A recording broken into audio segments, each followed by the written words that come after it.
확신이 든 게 있다면 전문가들이 공통적으로 하는 말은 아이한테 좋은 돈으로 좋은 교육 시키려고 하시지 말고 직접 하세요. 그게 더 좋습니다라는 이야기를 공통적으로 하셨어요. 이런 딥페이크 성범죄, 가해자는 남성, 피해자는 여성 편견을 가지고 있었던 것 같은데 이 범죄는 가해자가 누군가를 선택하기만 하면 누구나 피해자가 될 수 있는 범죄입니다. 그리고 실제로 최근에 미성년자 남학생이 피해자로 전락하기도 했어요. 살림하는 남자가 23만 명이 넘었다고 하는데 사실 저는 본 적이 없고요. 제 주위에서 보기는 참 쉽지 않습니다.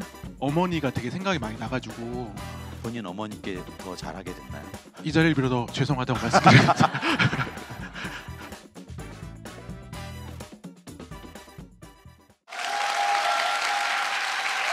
오늘 이 자리는 하나의 질문에서 출발합니다. 지금 내가 살고 있는 일상 정말 이대로 괜찮은 걸까? 각자의 자리에서 그 질문에 대한 실마리를 찾고 또 카메라 뒤에서 우리가 상상해야 할 새로운 일상을 기록해온 네 분을 모셨습니다. 모두 제26회 양성평등 미디어상 수상자들이기도 합니다. 그리고 저는 20회 양성평등 미디어상 수상자인 구범준 PD입니다. 반갑습니다. 자, 여기 모인 네 분의 이야기가 우리에게 또 다른 삶의 가능성을 열어줄 수 있기를 기대하면서 지금부터 다른 일상을 상상하는 토크를 시작해 보도록 하겠습니다. 네 분 모두 이번 작품을 통해서 지금 우리 사회가 잘 보지 않거나 모른 척하던 이야기를 꺼내주셨는데요. 이걸 내가 꼭 해야겠다, 그런 결정적인 순간들이 있었는지 먼저 저랑 가까운 우리 최근주 작가님부터 한번 말씀해 주십시오. 살림하는 남자가 23만 명이 넘었다고 하는데 사실 저는 본 적이 없고요. 제 주위에서 보기는 참 쉽지 않습니다. 그리고 이제 만나보면 대부분 젊은 분들이거든요. 근데 저희 주인공은 50대시고요. 14년의 경력을 갖고 계시고요. 처음에는 그런 거에서 출발을 했는데 실질적으로 만나봤는데 저희는 제일 궁금해진 게 그거였어요. 되게 행복해 보이시는 거예요. 그게 가장 컸던 것 같습니다. 그 비결이 뭘까? 이규명 기자님은 어떻게 이번 취재를 하시게 됐습니까? 제 반성이었던 것 같습니다. 저 역시도 이걸 또 하나의 그저 충격적인 뉴스로 그냥 소비하고 있었고 내가 취재하지 못한 사안이니까 그냥 흘려 넘기기도 했던 것 같아요.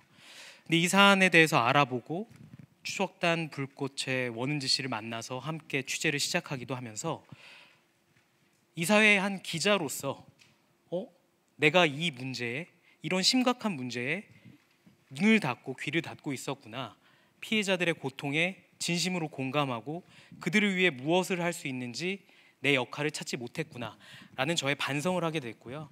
그 이유 때문에 반드시 이 아이템을 취재해서 많은 분들에게 심각성을 알려야겠다, 이런 생각을 했던 것 같습니다. 오늘 발표를 통해서 저도 좀 그걸 느끼더라고요. 나 그거 그냥 지나쳤는데, 별 생각 없이 좀 반성이 되더라고요. 오늘 되게 의미 있는 발표하신 것 같습니다. 여러분들 좀 그렇게 들으셨죠? 네. 전 기자님 어떠십니까? 저는 그 엄마가 된 경험이 확실히 좀 가치관이 크게 바뀌는 경험이었어서요. 그 덕분에 이 저출산이라는 문제를 제 일상하고 좀 연결지어서 고민할 수 있었던 것 같고요. 저는 지금 친정엄마께 좀 양육 도움을 받고 있는데 그 고생하는 저희 할마, 그 엄마의 모습을 보면서 처음 아이디어를 이제 얻었었고, 그리고 엄마가 된 제가 그 엄마를 보면서 이 작품에 대한 좀 아이디어를 조금 확장했던 것 같습니다. 엄마가 된 본인이 엄마를 보면서 되게 의미 있는 한 문장으로 압축된 우리 사회의 풍경을 말해주는 것 같습니다. 마지막으로 광민규 PD님. 저희 어머니 그리고 우리 어머니들 세대의 말씀을 좀 듣고 싶은, 그러니까 평소에는 사실은 그렇게 효자가 아니라서 어머니 말씀을 잘 듣지 않은데 저희 어머니를 빌어서 우리 시대에 있는 어머니의 말씀을 그냥 듣고 싶은 마음으로 이렇게 연출하게 되었습니다. 아까 그 강연하실 때 살짝 감정적으로 울컥하시는 것 같던데 맞나요? 예. 좀. 긴장 반 울컥 반 같이 했던 것 같습니다. 장다르크 어머님들이 생각나서 좀. 그러니까 사실은 이제 시장들의 어머님들이셨지만 저희 그 어머니가 되게 생각이 많이 나가지고 본인 어머니께 더 잘하게 됐나요? 이 자리를 빌어서 죄송하다고 말씀드립니다. 자, 두 번째 질문을 좀 드리면 내가 이걸 정말 잘 전달할 수 있을까? 이 이야기를 말해도 괜찮은 걸까? 그렇게 마음이 흔들리거나 멈칫했던 순간이 있었다면 그게 언제였는지 혹은 무엇 때문이었는지 궁금합니다. 이번엔 광민규 PD님부터. 경기 노골인 31개 시군에 거의 30여 명의 시장 상인분들을 만났는데 사실 그분들이 항상 하는 말씀이 나는 특별하지 않다 하셨던 거예요. 그런데 이제 제 입장에서는 특별한 게 보였는데 그걸 어떻게든 그분들한테 설득해야 될지 되게 고민 많이 들었고 방송에서 이런 말씀 써도 되는지 모르겠는데 계속 들이댔습니다. 그래서 들이대다. 예. 여러분들은 좋습니다. 특별하다고 분명히 본인의 삶이 다른 분들에게도 좀 큰 자극이 될 수 있다고 계속 이렇게 설득했던 것 같습니다. 우리네 사는 모습이 뭐 가까이서 멀리서 보면은 뭐 코미디인데 가까이서 보면 비극이다 이런 말이 있듯이 저는 멀리서 보면 평범한데 가까이 들여다보면 되게 특별해요. 그렇지 않습니까? 뭐 시장에서 이렇게 장사하시는 분들을 멀리서 보면 뭐 시장 상인들 본인들이 그렇게 생각하듯인데 구체적으로 들여다볼수록 되게 특별한 이야기들이 거기 숨어 있었던. 저는 만들면서 개인적인 고민에 계속 부딪혔는데 초보 엄마거든요, 여전히. 그러니까 아이 한 명을 좀 키운 짧은 육아 경력만을 가지고 이 이야기를 해도 될까라는 양육 문제를 이렇게 막 내가 거창하게 풀어도 될까라는 고민과 약간 확신이 없었는데요. 어느 순간부터는 그것 또한 제가 그 엄마라는 타이틀 뒤에 약간 엄청난 통찰과 뭐 경력이 있어야지만 이런 이야기를 할 수 있어라고 편견을 갖고 있었던 것 같더라고요. 그래서 그걸 좀 중간부터는 내려놓으니까 될 대로 하면서 좀 잘 취재할 수 있었던 것 같습니다. 강연도 아주 재치 있게 잘하시는 것 같아요. 네. 기억이 잘 안 나요. 기억. 그렇죠. 이기명 기자님. 이런 딥페이크 성범죄, 디지털 성범죄 같은 경우에 가해자와 피해자가 있다고 생각하잖아요.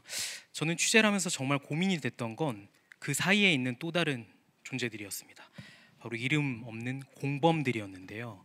이 범죄를 취재하면서 너무나 쉽게 범죄의 공범으로서 가담할 수 있다는 것을 알게 됐고, 혹여 있는 그대로 현실을 저는 전달했을 뿐인데 누군가의 호기심을 자극해서 이걸 알아보려 한다거나 이로 인해 본인이 피해자인 줄도 모르는 또 다른 피해자에게 2차 피해를 줄 수도 있을까 봐 그 부분에 유난히 신경을 써서 구체적인 범행 수법이라던가 이런 것들을 알리지 않고 프로그램을 제작하기 위해서 고민들을 많이 했습니다. 그 취재 과정도 이 강연 스토리를 통해서 들으면서 되게 뭐랄까 주도 면밀하다 이런 느낌이 들었어요. 작가님 마지막으로. 시청자들이 혹시나 이 저희 살림한 가족의 모습을 보고 낯설거나 조금 불편하게 받아들이면 어떨까 하는 고민이 살짝 있었습니다. 왜냐하면 우리 사회의 가부장적인 그런 편견은 생각보다 굉장히 뿌리가 깊거든요. 그래서 남자가 14년 동안 집에서 살림을 하고 있어? 아니면 뭐 여자가 의사니까 돈 많이 벌어오니까 뭐 이런 식의 이야기들이 이제 떠돌아다니면 그분들한테 행여나 좀 상처가 될 수도 있는 거고요. 그런 부분들에서 저희가 좀 고민을 했던 지점이 있었습니다. 개인 질문을 좀 드리고 싶은데요. 먼저 이규명 기자님께 먼저 드리겠습니다. 아까 잠깐 이야기하셨는데 그 딥페이크 성범죄 피해자들을 이제 취재하시면서 그분들 되게 힘든 상황에 있는 거잖아요. 그런 피해 취재원들 대할 때 기자로서 좀 스스로 정하는 원칙이나 어떤 작은 행동 이런 것들이 있나요? 피해자들이 그들이 겪은 피해가 왜곡되지 않고 있는 그대로 전달하기 위한 방법이 뭘지 고민했던 건데요. 그들의 목소리를 통해 그들이 직접 자신들이 겪은 고통과 피해를 전하고 사회에 전하고 싶은 메시지를 전하게 한다라는 게 첫 번째 원칙이었고요. 두 번째는 앞서 잠깐 말씀드렸지만 모방범죄나 2차 피해 발생을 막기 위해서 가급적 구체적인 범죄 수법을 전하지 않는다는 원칙을 세웠습니다. 그런데 실제 취재를 하다 보니까 이게 사실 보도가 되지 않은 수많은 단독거리들이 있는 거예요. 기자로서 또 욕심이 나기도 했어요. 하지만 외로운 곳에서 피해자들이 가해자를 쫓기 위해 이 고통스럽고 외로운 싸움을 하고 있겠다는 걸 전하겠다라는 이 애초의 약속을 지키기 위해서 제 프로그램에서는 구체적인 범행 수법이나 피해 사례 등을 전혀 담지 않았고요. 많은 분들이 또 이런 정보를 접하고 호기심에 혹여나 이런 정보를 접하시진 않을까 이런 우려를 했던 거였고, 부디 오늘 저의 강연을 듣고 나신 이후에라도 호기심에라도 그런 정보를 찾아보시지도 않으셔야 한다는 당부 말씀을 전해드리고 싶습니다. 이런 궁금증이 아니라 분노를 우리가 해야 되는 건데 다음 질문은 최근주 작가님에게 한번 여쭤보겠습니다. 이번 인간극장 에피소드는 전업주부 아빠, 워킹맘 의사, 엄마, 입양 자녀까지 사회적으로 규정된 보통 가족의 형태와는 다른, 그죠? 가족이란 뭘까 강연에서도 말씀하셨잖아요. 우리가 생각해온 그 보통의 기준이 맞는 것일까 같은 고민을 하셨을 텐데 실제로 그 과정을 겪으면서 작가님의 시선이나 생각이 좀 어떻게 달라지셨는지 그게 좀 궁금합니다. 저는 이 보통이라는 단어가 좋은 의미로도 많이 쓰이지만 한편으로는 참 위험한 단어이구나라는 생각을 하게 됐는데요. 이렇게 우리가 보통 일반적으로 흔히 볼 수 있는 그런 것들을 보통이라고 하잖아요.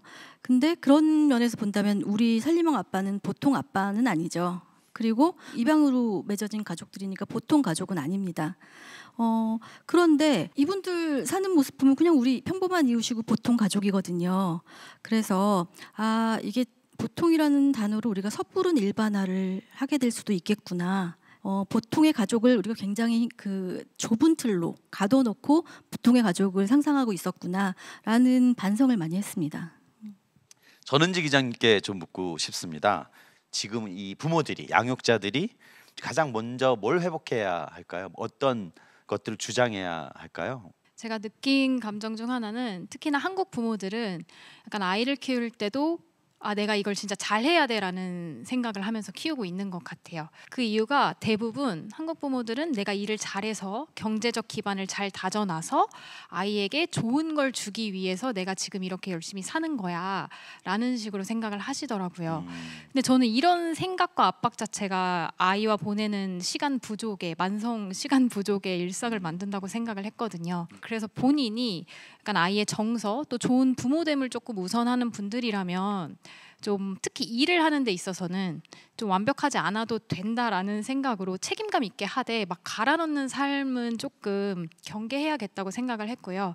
또 확신이 든 게 있다면 전문가들이 공통적으로 하는 말은 아이한테 좋은 돈으로 좋은 교육 시키려고 하시지 말고 학교 하원을 직접 하세요. 그게 더 좋습니다라는 이야기를 공통적으로 하셨어요. 그래서 아이 잘 키워야지 막 뭐 이래야지 이런 거 일도 열심히 해야지 이런 걸 조금 내려놓는 게 저 포함해서 필요할 것 같더라고요.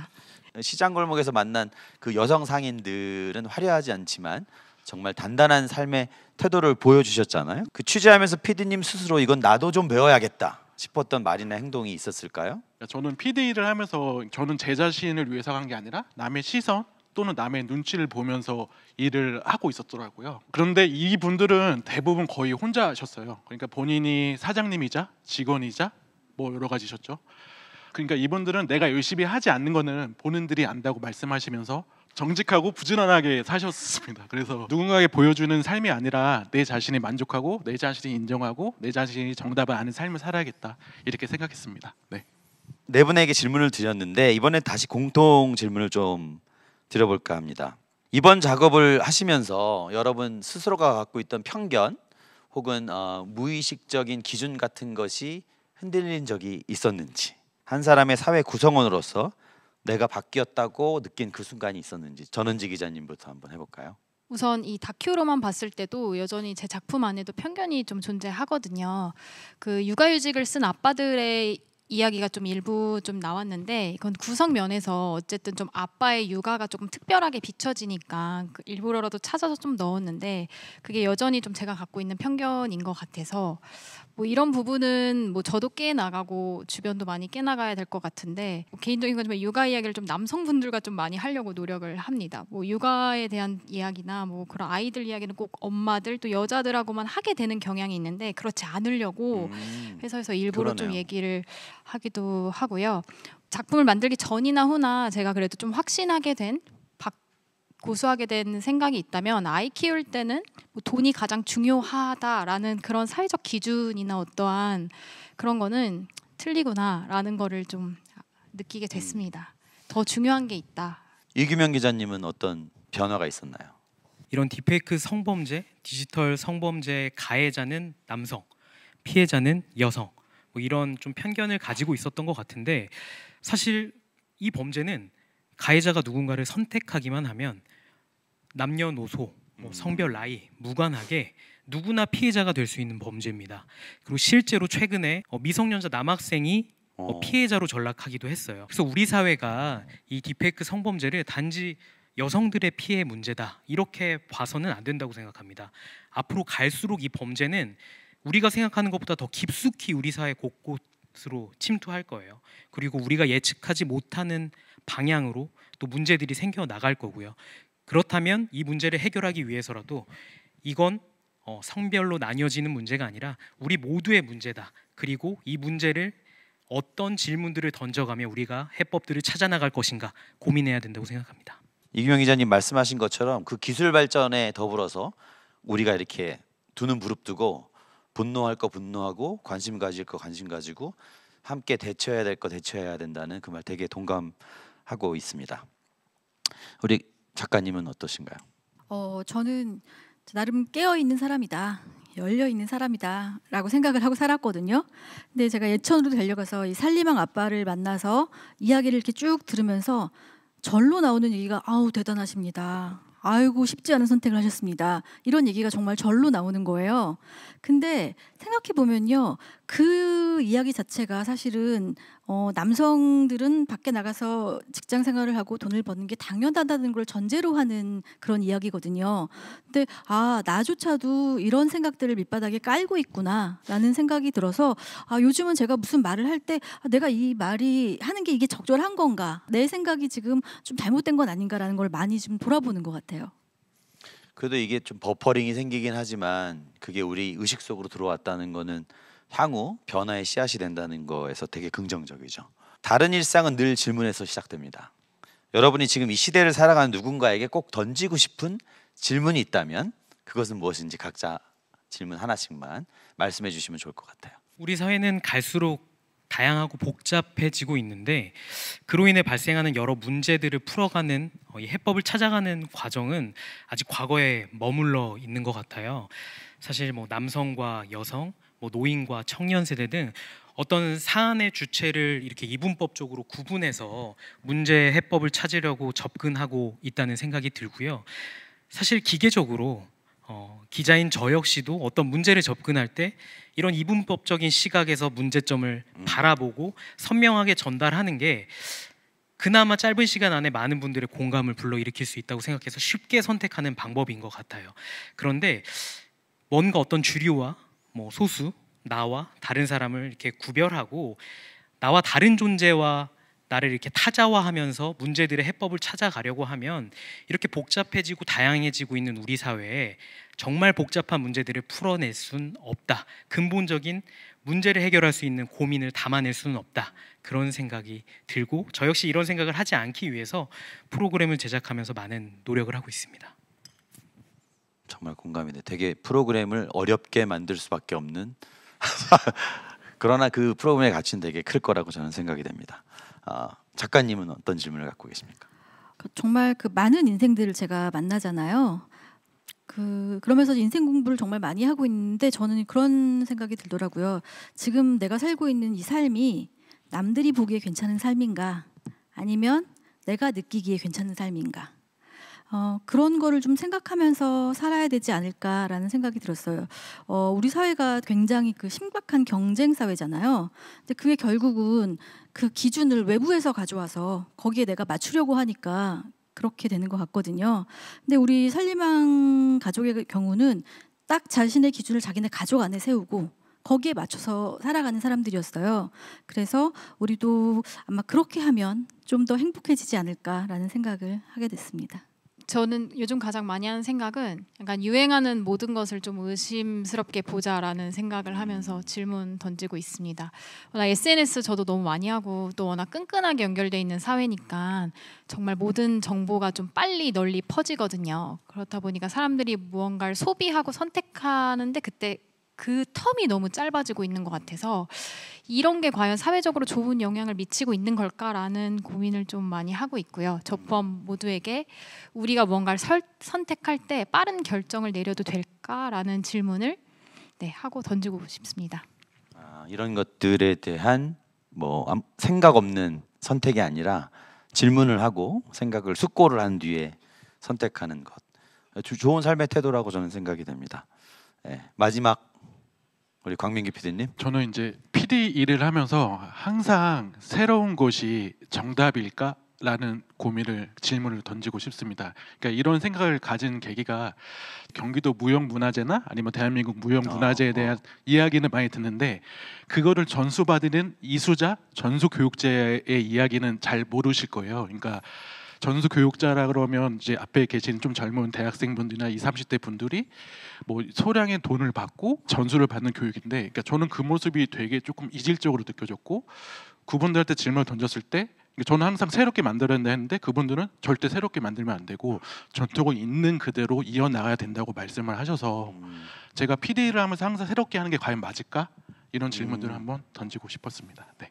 변해야 하는 것뿐만 아니라 변하지 않을 것을 좀 우리가 찾아봐야 된다. 이런 네, 자, 오늘 네 분의 이야기를 들으며 결국 우리가 말하는 그 양성평등은 통계나 제도보다는 더 구체적인 일상의 변화를 통해서 만들어진다는 것을 느꼈습니다. 여러분은 지금 우리 사회에 진짜 필요한 양성평등의 감각이 있다면 어떤 거라고 생각하시나요?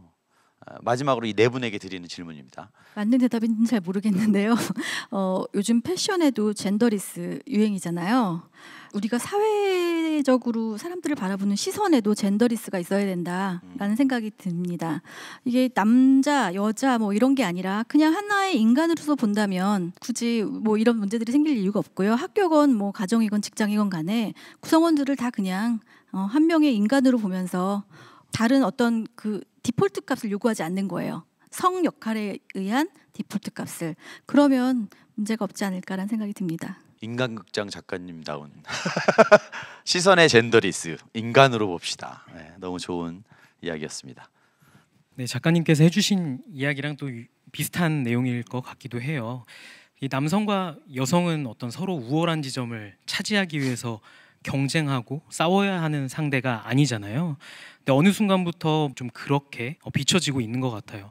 사실 서로의 차이를 이해하고 상호 보완하면서 협력해야 이 우리 사회 구성원으로서 우리가 함께 더불어서 잘 살아갈 수 있는 건데, 사람들이 때로는 너무 힘들어지다 보니 무언가 책임지고 탓할 사람을 찾고 이러다 보니 어떤 사안을 바라볼 땐 남과 여를 어떤 대결하는 대상으로서 바라보는 문제들이 조금 있지 않나, 그런 생각을 하고 있어요. 그래서 우리가 어떤 대결의 대상이 아니라 상호 협력하고 보완하는 우리 사회의 소중한 구성원들이라는 생각을 늘 좀 했으면 좋겠다, 이런 생각을 해봅니다. 사실 뭐 우리 사회에 되게 필요한 지점이기도 합니다. 감사합니다. 우리 전은지 기자님. 그러니까 육아휴직 문제를 다룰 때도 한국은 약간 엄마는 육아휴직 필수, 아빠는 선택, 이런 게 아직도 여전히 좀 만연한 것 같고요. 또 아이 양육에 있어서도 뭐 주 양육자, 보조 양육자를 나누는 게 조금 일상화되어 있는 것 같아요. 그래서 뭐 유연근무제, 재택근무 그런 걸 확대할 때도 뭐 아빠가 쓰던 엄마가 쓰던 그걸 선택하는 한 사람이 있으면 다른 배우자는 그걸 선택하지 못하고 좀 사회에서 더 열심히 해야 되는 게 있잖아요. 근데 아이는 뭐 동시에 남녀 구분 없이 키울 수 있어야 하니까 좀 그런 구별 없이 모두가 가족에 좀 집중할 수 있도록 좀 많은 부분을 좀 변화해야 할 것 같습니다. 네, 맞습니다. 우리 광민규 PD님. 지금 2025년 남편으로서 좀 이야기를 하고 싶은 게 그냥 거창한 거 없이 그냥 서로 이야기 들어주고 이해해 주는 게 지금 현 시대에 제일 필요한 거지 않을까, 이렇게 생각이 듭니다. 네. 이야기 들어주고 이해해 주는 거, 좋은 말씀 해주셨습니다. 자, 여러분, 세상을 바꾸는 건 대단한 결심이 아니라 너무 익숙해서 질문조차 하지 않았던 일상에 대해 다시 묻고 그 당연함을 다르게 상상해보는 용기에서 시작된다는 걸 느꼈습니다. 자, 여러분들이 들려준 이야기를 통해서 우리 각자의 익숙한 일상에 작지만 단단한 균열 하나 생겼기를 바랍니다. 이제 우리가 할 일은 이 이야기를 놓지 않는 것이야겠죠. 자, 오늘 함께해 주신 네 분께 다시 한번 큰 박수와 함께 감사 인사 드리겠습니다. 함께해 주신 여러분들에게도 감사합니다.